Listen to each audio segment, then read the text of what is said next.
it's hard because I grew up in my father was very dismissive. My father was a police commander, military veteran.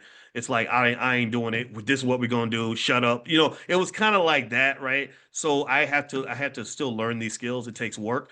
But one of the things that I would suggest learning as you're sort of trying to figure out how to communicate your ideas in an intelligent way is to learn how to do that in a way that is empathetic and understanding, meaning like that old saying, like forgive them for they know not what they do. Or I think Malcolm X said, when you talk to someone who knows less than you, remember that there was a time where you knew less than what you know right now. So that patience and stuff like that, that's hard, but it's required. And what I think makes it really hard though too is that sometimes it's I'm gonna say this. If somebody's ignorant, there's nothing wrong with being ignorant. We all started off ignorant, right? If someone's ignorant, ignorant people don't even know that they're ignorant, and that's totally fine. But what drives me crazy is when you meet an ignorant person who thinks they know everything. Has anybody ever run into that? Like somebody like you know less than everyone else in the room, but yet you do the most talking.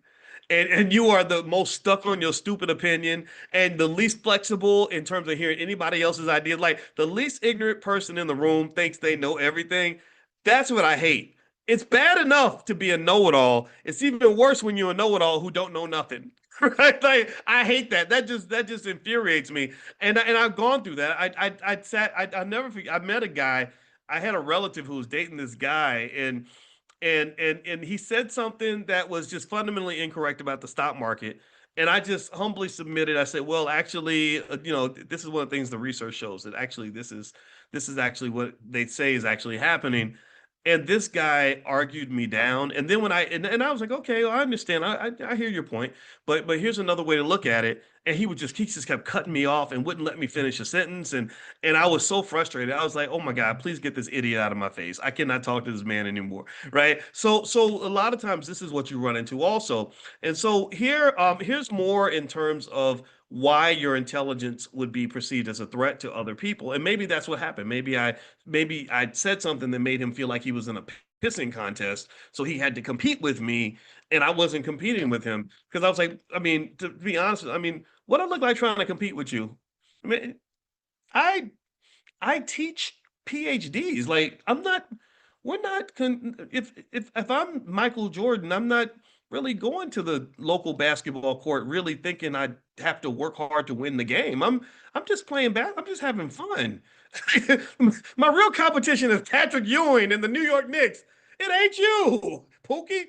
Right? Like that's how I felt, right? So anyway, let me stop here. All right, so here's something. It says this perceived challenge can activate the amygdala, leading to feelings of discomfort or defensiveness. In some cases, this response is akin to the hijack, where the emotional response overrides rational thinking, resulting in reactions that may seem disproportionate to the situation. So here are some tips on how you can manage when you're presenting new ideas to people who may not be ready for them. Y'all ready?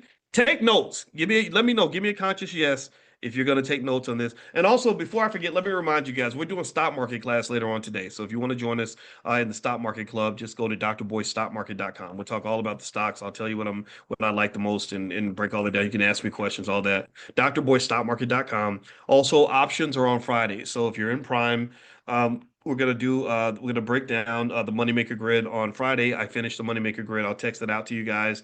And third, Lawrence Eggleston. Lawrence Eggleston, who is that brilliant young brother that we brought in before. He's super smart. He's 25 years old. He worked with those guys at Earn Your Leisure as well. And he's really I just have so much respect for him.